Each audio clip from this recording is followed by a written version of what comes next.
Hello, and welcome to the 10th Magnitude Manhattans Project, Texas Edition. And today, instead of Manhattans, because we're in Texas, we're drinking a fine local brew. Cheers, Annie. Cheers!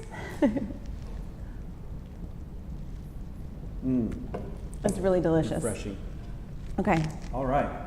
So Andy, today we're here to talk about DevOps and how companies are adopting DevOps practices in their organizations. So why don't we just start with telling us a little bit about DevOps transitions that companies are going through these days, and how are they going about taking those first steps?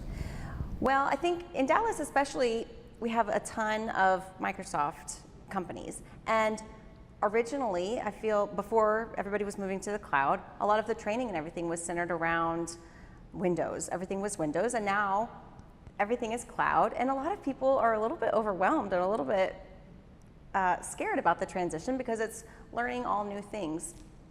And so when Jeffrey Snover came along and he had his big initiative with PowerShell, and he was talking last year at DevOps Days DFW about all of the new automation initiatives that he's bringing, and there's just a lot to learn, and there's a lot of overwhelming stuff.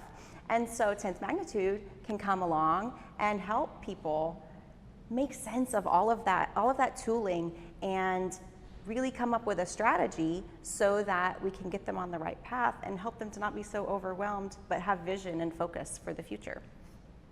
Thank you. So taking all that into consideration, and it sounds like it can be pretty challenging in trying to figure out where to start.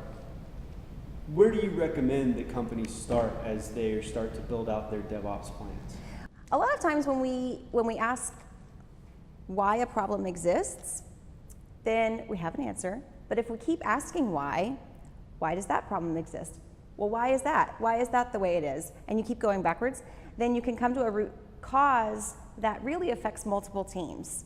And that's where DevOps is really powerful, is in cross-collaboration. And so we can get all of these different teams working together to solve business problems. And it's not so much about how automation can save, save the day or answer all of these problems. It's really about getting all of the teams to collaborate. And that's really the heart of DevOps and where you really find the true power of it. Also, if you are a sysadmin who is in operations that's used to taking tickets all day, why don't you take one of those tickets and say, instead of solving this just quickly like you probably could, why don't we ask why this problem exists? Why is this ticket here in the first place? And then you keep asking why and keep asking why.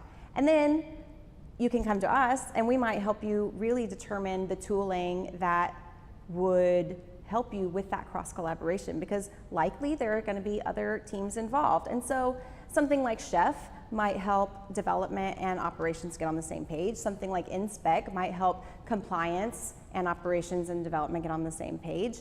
And so so we can help strategize, and we can help with that cross-collaboration through DevOps.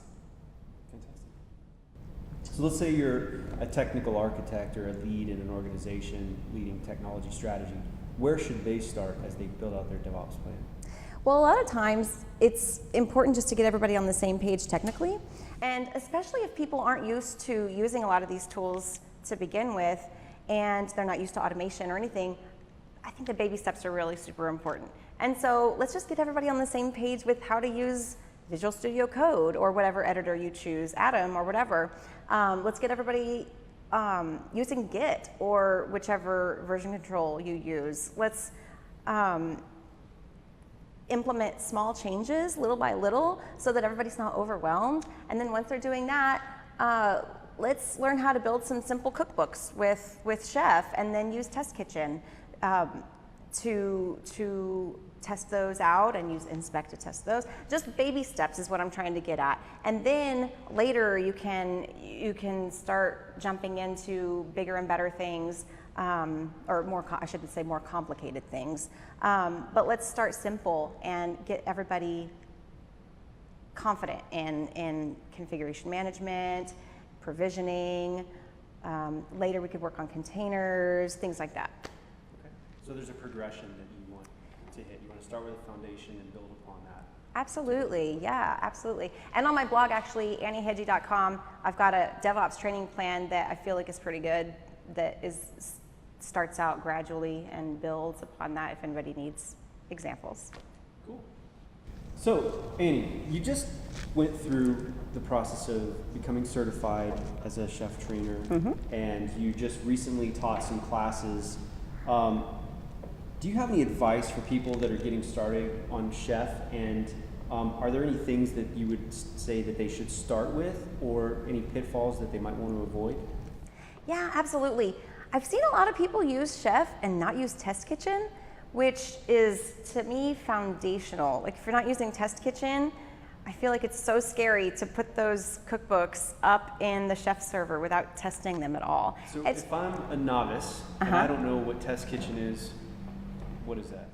It is a way that you can spin up a small VM on your machine, on your workstation, run Chef. It's called Chef 0. It means that you don't need the Chef server. You can run Chef on that VM, run your cookbook, converge it, so you're doing everything that that cookbook says onto that VM. I like to use Vagrant mostly. You can use Docker. You can use an Azure driver if you want. You can use an AWS one, but I like to use Vagrant because it's fastest. And then you can use inspect to verify. So then after you're done converging, then you can verify it all with inspect.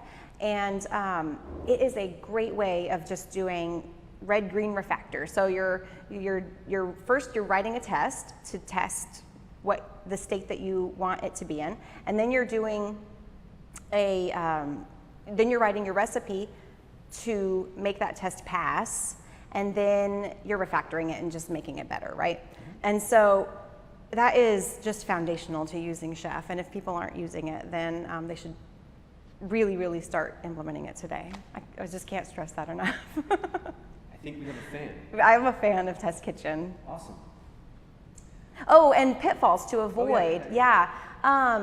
Some stuff with Chef, I feel like might be biting off too much in the beginning. So, for example, Chef Spec is another way of writing unit tests in Chef, and it's a great tool. A lot of developers really like it, and if you're writing a lot of Ruby in your cookbooks, then it's fantastic. If you're writing a ton of custom resource and different plugins and everything, fantastic. But to me, that's advanced, and so if you're just starting out, don't worry about it. Just use inspect for your tests, and you can skip Chef Spec for now and do it later. I feel like in the beginning, it's important to find little wins and just get a win under your belt before you move on to the more complicated stuff at first, because you want to feel confident in it. So. There's a pattern I'm seeing here, right? Yeah. Start small, then work your way Absolutely, up. absolutely, yeah. Good. So what's next for you? You've got your training plan. You've been executing towards that, and you're becoming certified in chef training. What's next in your training? I'd like to learn more about containerization. I started with Docker, and I've started sort of learning about Habitat, and so yeah, I kind of want to see what the pros and cons of each of those are with applications, and then later learn about DCOS and things like that. So that's kind of next with me, and it's sort of following my plan on my blog that I've got too. Awesome. Yeah. All right. Well, thank you, Annie. That's a great summary. Appreciate you making time for us today. Absolutely. And cheers. Yes, cheers. And thanks, of course, to our audience for tuning in today. We do appreciate you stopping by. If you have any questions or you want to have any follow-up conversations, please reach out to info@10thmagnitude.com, and we'll be happy to follow up with you as we can. Thank you.